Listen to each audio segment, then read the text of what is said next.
I don't believe most of you out there understand how close we are to the coming of the Lord, how close we are to the end times. You know, the astounding thing about that DVD, it's one of the favorite ones I've ever done. Trump, Jerusalem, Armageddon. And a lot of people look at that and say, how do those connect? Well, they really do connect.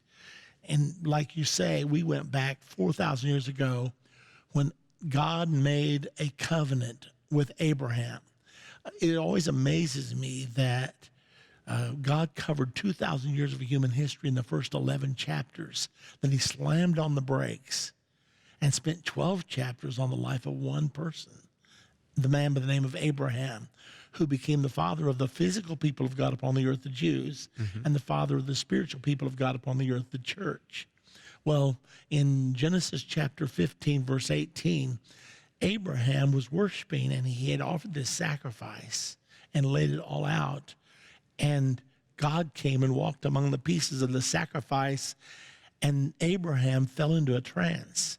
And while in this trance, in chapter 15, verse 18, the Bible says that God made a covenant with Abraham. The land on which you dwell will be yours and your descendants after you forever. Now, it's interesting. That was 4,000 years ago, around 2000 BC, and yet that is the number one dispute in international politics today. Wow. Are you listening? That's powerful. Here we are, thousands of years later, and the world is arguing over that parcel of land. Because it's not really a dispute between men. It's really a dispute between God and Satan. The Battle of Armageddon is going to be the final battle between light and darkness, between good and evil. But it's all going to be over the issue of the Middle East. You know, there's a lot of conflict in the Middle East right now. And it's all going to be over. Zechariah 14:2 says, I will gather all nations against Jerusalem to battle, because the status of Jerusalem, you know, when President Trump recognized Jerusalem as Israel's capital, Yes. the world just went ballistic. Yes. I mean, they had a nervous breakdown over that. And then when he moved the embassy there, that was additional.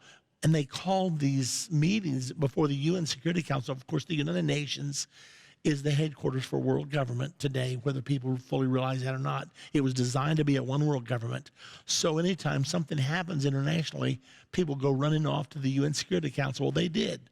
Trump recognized Jerusalem on December the 6th.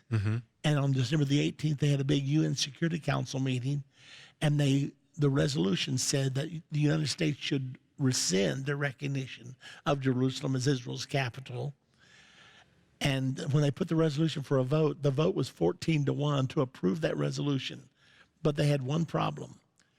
There are 5 members of the UN Security Council that have veto power. Those are the 5 permanent members: the United States, Great Britain, Russia, France, China. And if any one of those 5 vote against it, even though the other 14 vote for it, it's dead. And since the United States is one of those that has veto power, mighty Nikki Haley stepped up to the podium and voted no. And consequently, the whole thing was dead.